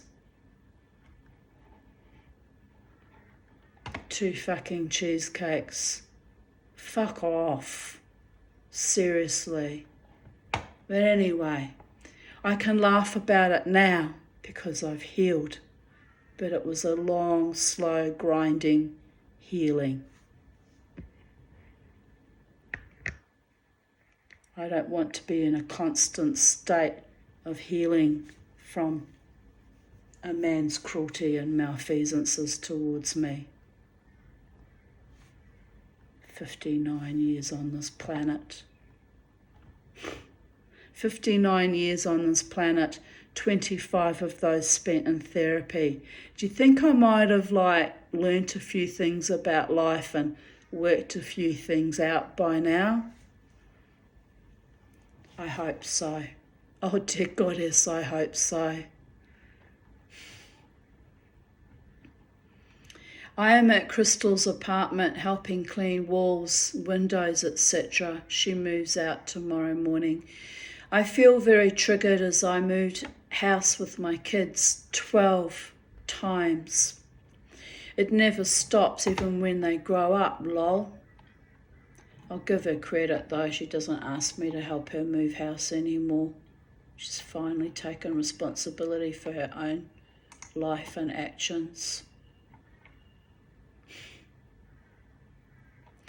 She bought us Red Rooster and I'm having a cup of tea, remembering all the moves of my past. So grateful I don't have to leave my house, but Ezrat Hashem, by the will of God.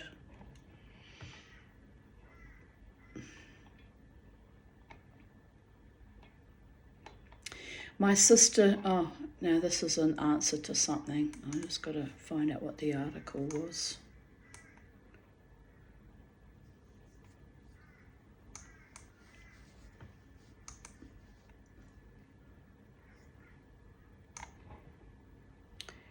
It was an article by Boz, B-O-Z religionnews.com.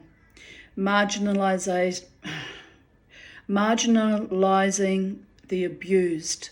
6 ways survivors are treated as insignificant. Rhymes with religion.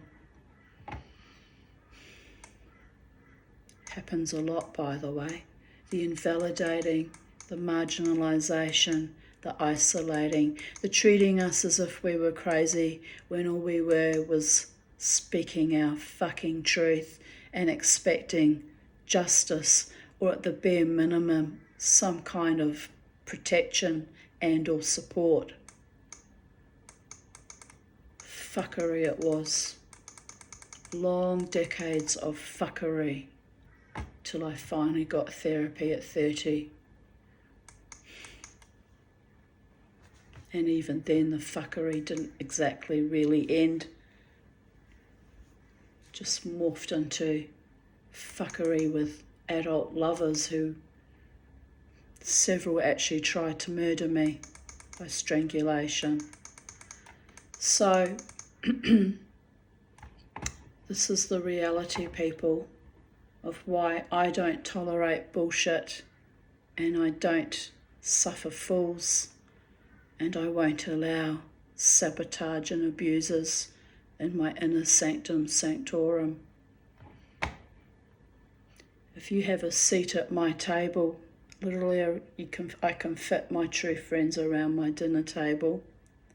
You have earned that by proving to me over months and years your deep honour and respect and love for me. Otherwise, you don't get to sit at my table.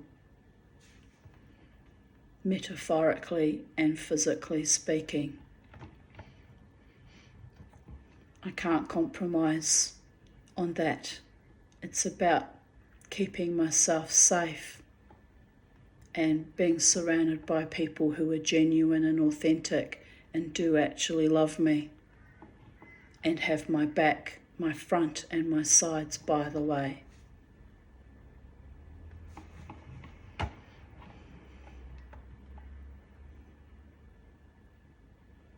And if no one sits at my table because they can't be decent and honouring and noble and respectful, and I have to sit alone for the rest of my life, eating from my own tears and bitterness at times, although I do strive to not be bitter. But if that's my destiny to be alone and ultimately die alone, it's not so bad. It's preferable than living your life with superficial, false, feckless, sadistic, fucking perverts and being under constant chronic attack. Being alone at times is a gift.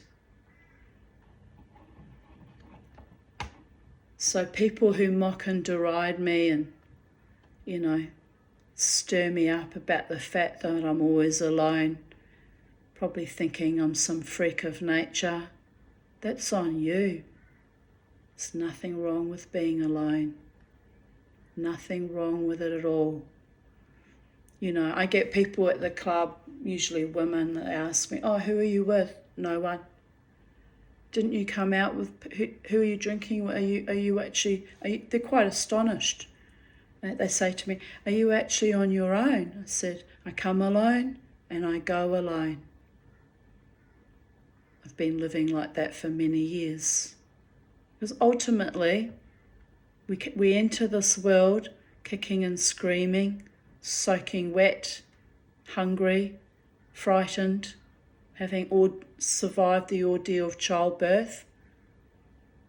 Usually, unless we're twins or triplets, we come into this planet completely alone. And usually, we die alone.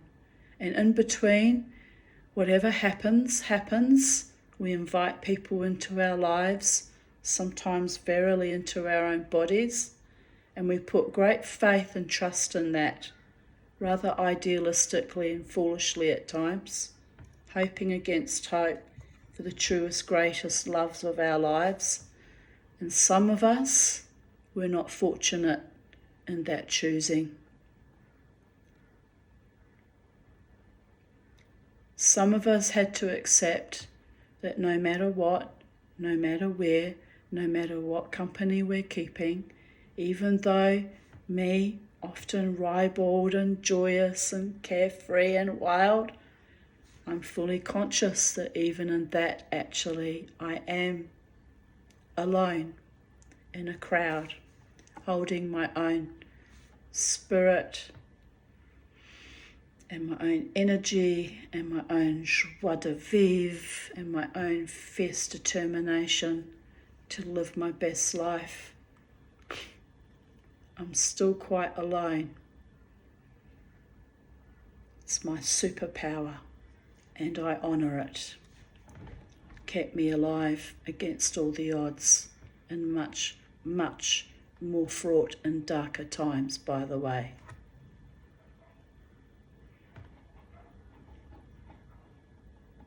So in answer to that article about the marginalisation of abuse survivors being treated as insignificant, I wrote, my sister did all of those things to me, and I mean my half-sister. So I should rewrite that. My half-sister, we had different fathers, but the same mother, did all of those things to me in not supporting my case of child sexual abuse, herself a survivor of the same abuser, as she wanted to protect her reputation as a lawyer and later was really enabling the persistent abuse of me by questioning my sanity and basically calling me a liar. That's what level of monster she was and is, by the way. She allowed my mother and her new husband to salaciously lie about me without much remonstrance, and in the end pulled the pin on supporting me in the will dispute because she did not need the money. I consider her actions to be that of enabling, as she was a grown woman when I was being abused and could easily have removed me from that situation to a place of safety. It's hard not to feel utter, cold hatred for my sister, mother, father, the abuser, my godfather, and the two stepfathers that came later. It's hard not to feel that their actions ruined my life and prevented me from having any kind of emotional and or mental stability, or from finding real enduring love with a man who could love me and treat me in a healthy, loving way. And astonishingly, I am seeing that in recent months from my beautiful friend, a male friend, a handsome, gorgeous, loving, kind man has been flowing so much love to me in very healthy, loving and respectful ways. So I wish to acknowledge that I'm gratefully receiving your love, even though it's platonic and sweet, and it's been very soul nourishing and encouraging and inspiring, showing me that there are good men out in the world who are genuine and do have my back, by the way. So to you, my darling. I can't lay all the blame at the feet of my family, but their lack of real support, denial of my claims, marginalisation, isolation, and persistent emotional abuse that continued decades after the sexual abuse had stopped, has had a significant effect on my ability to function in society and contribute in a normal, healthy way.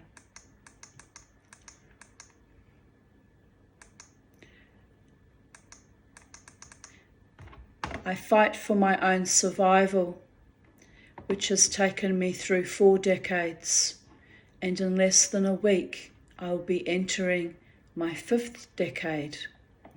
At 49, I want so little from life and so much from life.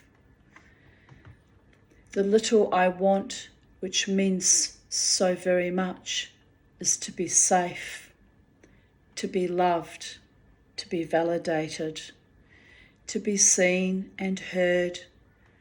The maximum I dream of is to be part of a loving family and have a lover or partner who genuinely is capable of being with me without abuse or games or general BS, meaning general bullshit.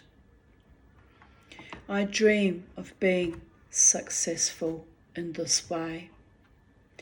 The reality is this might never happen for me, and it is still a source of grief that I was cheated from cradle to possible grave out of the stable, love-filled life by my life experiences. No, I am not crazy.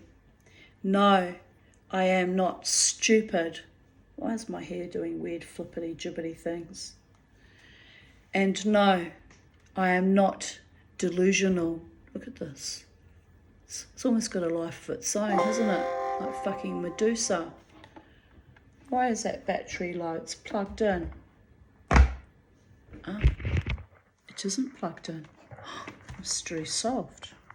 Wow, that's bizarre, isn't it? Right, here we go. It'll make me do it twice. Waiting, waiting, waiting, waiting.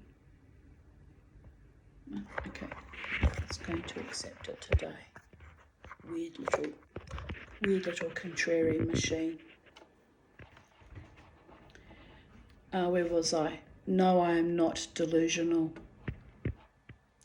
I have beautiful, kind, soulful friends who love me and care for me. Oh, you have to laugh. All right, laptop. You like to do things twice. I prefer to do things properly only once, but that's because I'm part German and it's in the DNA. The obsession with efficiency, getting things right. It's tad disturbing at times. I have beautiful, kind, soulful friends. Now I've got a fucking hair lick like alfalfa. Dear Goddess. That's better. Look less freaky now. Let me start again. I'm very distracted by everything right now. I'm moving in and out of ordinary reality. I have beautiful and handsome, kind, soulful friends who love me and care for me no matter what. I have been a huge burden to my closest friends who have many times in our long relationship had to lend me money or hold my hand or appear in tribunals or court hearings, who have cooked me meals and given me clothes, taken me out for dinners and drinks, fed my soul, heart and mind when I was naked, distressed and suicidal. These friends never let me go, never gave up on me. And I would love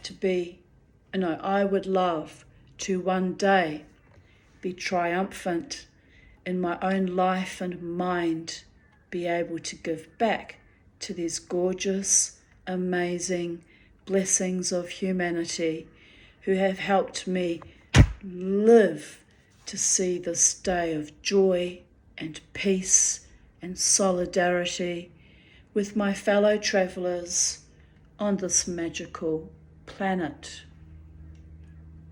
Without your love and support, I would not be here. I would not be celebrating my freedom after years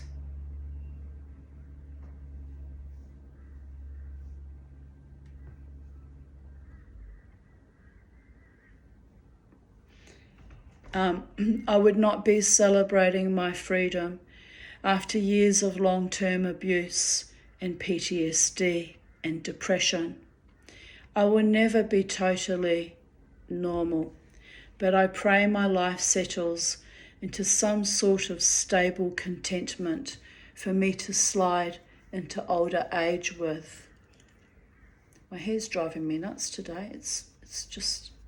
It feels like Medusa hair wanting to go wild right off my face. Never mind. I'm grateful for this gift from God, this new reality, this chance to come back from the brink, not just fighting, but dancing, laughing, being creative, sentient, and free.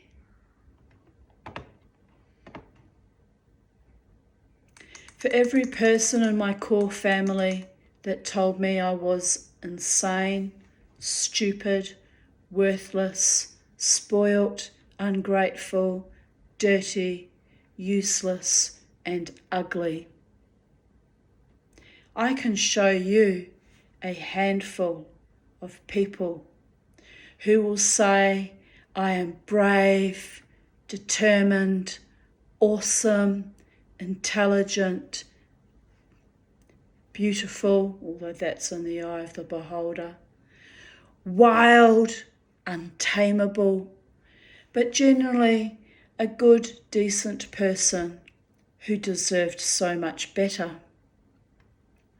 You have shown me this 1,000 times, and I am only recently believing it.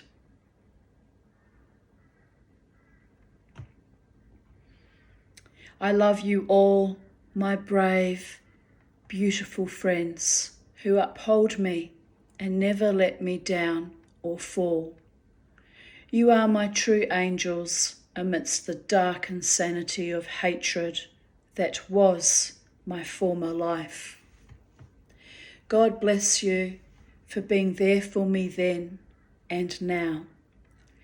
You are living proof that there is a God, and she, he, or it, which when you join those pronouns together spells she, it, which makes me laugh hysterically. Just my earthy, weird, cosmic sense of humour. Heard my prayers and answered me by gifting me with the bounty and splendour of you all. I once said to a man, a police chaplain, who told me there is no God, that there is a God, and I have living proof of it. He looked at me in pain and doubt, but I said, God is there for you, even if you don't believe, and He believes in you, even when you don't believe in yourself.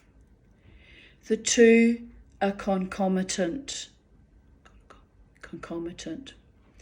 One cannot exist without the other. I don't think of God in the Jewish sense anymore.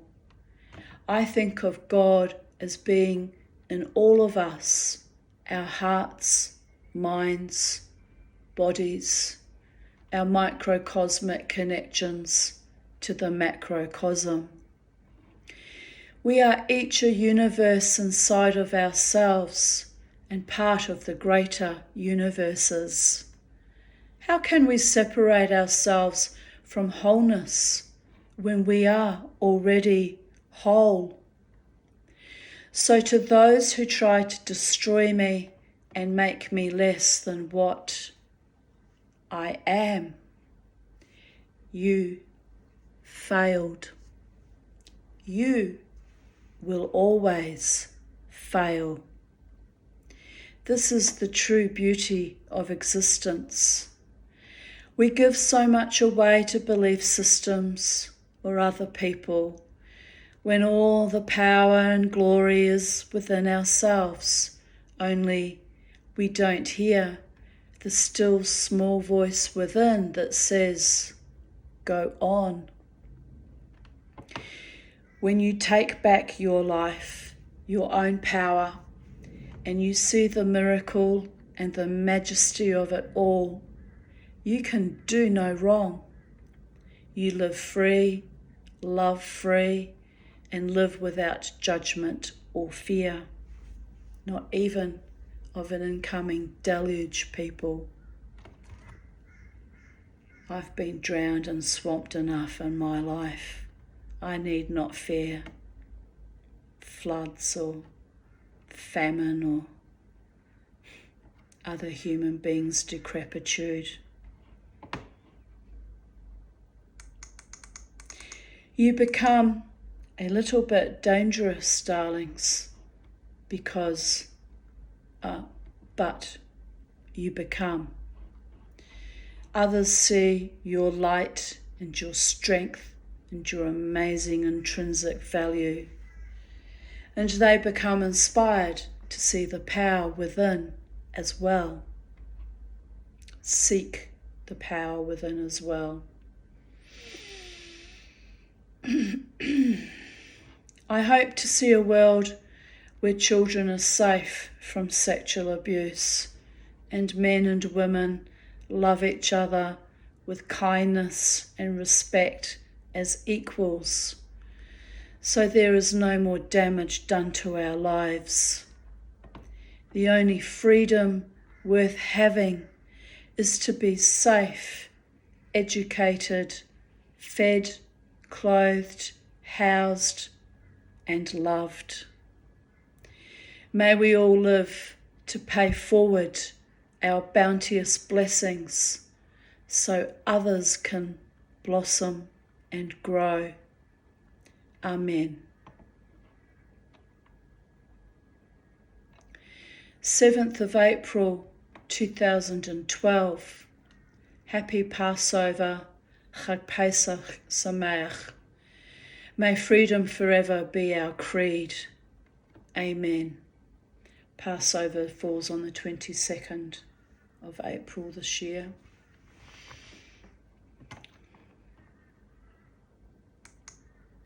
Seventh of April 2011. I had a lovely day with Lynn and later on with Danny too. We went to Garden City for lunch and Lynn bought my favourite Japanese chicken curry for me and my favourite peach iced tea, Bliss. We had so much fun chatting that we were almost late to pick up Danny. And Lynn replied, my whole week has been delightful. Lots of time with Melissa and the kids and a lovely day out spending time with Tanya and Danny. This has been the awesomest week I've had for a long, long time. All the good stuff. Thank you, gals. 7th of April 2010, Sylvia Shine to Tanya Aarons. Tanya, darling, I'm going to give you birthday wishes early for Monday the 12th. I'm going into a nursing home for a month while Marilyn is on a cruise in Hawaii, and all the busy I may forget. So my loving wishes go out to you. You're a jolly good fella, so say all of us. Many happy returns of the day, lots of hugs, and 7 kisses.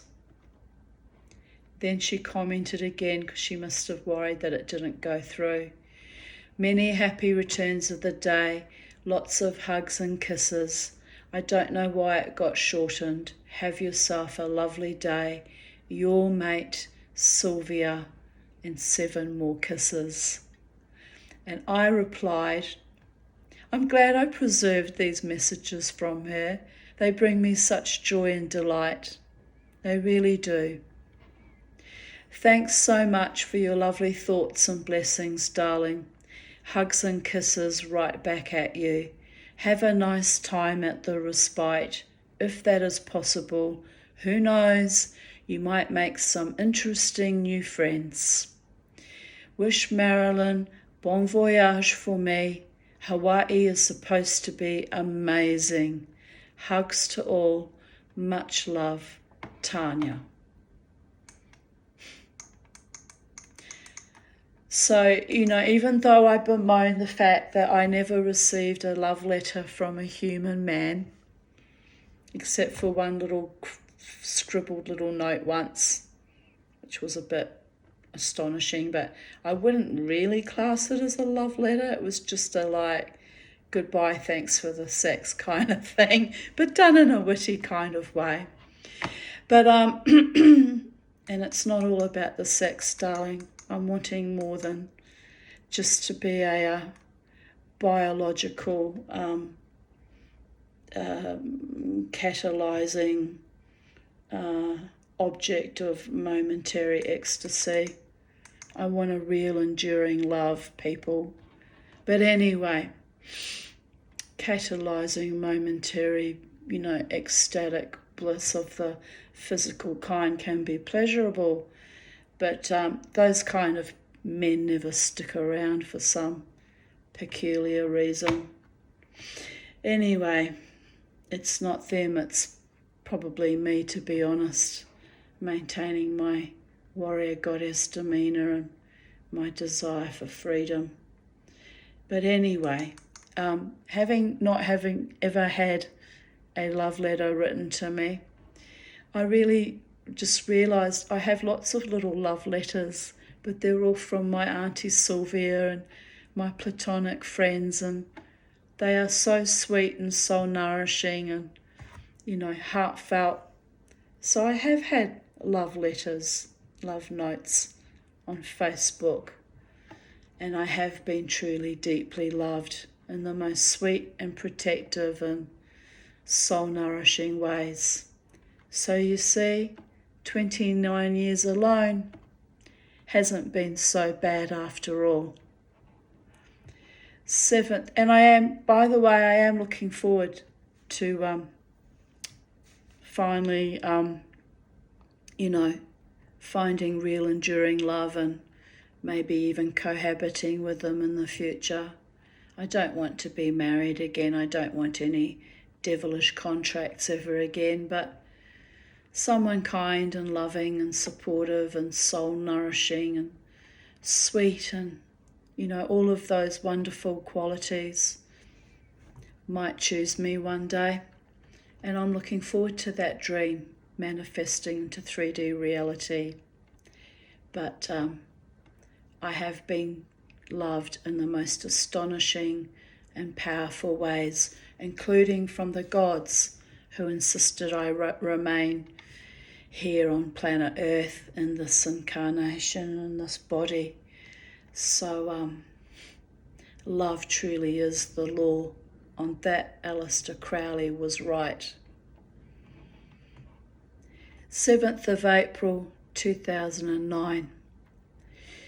So tired of waking up tired, sleeping more and waking up just as exhausted, but my bed is my sanctuary, so it's all good. And that was the year before my mother died. She died on the 7th of March 2010. So that would have been all that chronic exhaustion was me struggling with coping with going to see her fairly regularly and kind of early processing of grief because she was slipping away with dementia, and my spirit knew that I was in for a really tough few years when she went, because that was the nature of her spirit. So profoundly evil, she couldn't leave this mortal coil without torturing me with that evil will dispute for another 2.5 years. And, it is what it is, but I've overcome it now, and I'm back in my driving seat of my own chariot, spiritual and physical, and living my best life and looking forward to all the magic and wonder and awesomeness and amazingness and truest, greatest love that is still flowing to me, that I can clutch preciously guarded to my chest and know that it's real and authentic and mine at long last. So on that note, have a beautiful day on planet Earth, people of Earth, and all other sentient beings. And have a good day, all interdimensional entities as well. Love is the law and the fabric of the multiverses. Weave it well into your tapestry of life, and may it be the most incredibly inspiring, motivating masterpiece. And be love, be joy, be peace, and be triumphant in your own thriving on planet Earth or wherever you are. Pardon me, in the known cosmos. And know that the ancient ones, the gods, are with us in these dark and turgid times. And you only have to communicate in deep honour and respect and humility, and they will come to you in a nanosecond. The angels, the gods, the creative forces of the multiverses, the Holy One in all manifestations, be with you, me, us, always, and guide us and inspire us, and if necessary, protect us in our human bodies, minds, and spirits. Amen Vasala. Bye for now from the Tanya. Take good care. Speak to you tomorrow.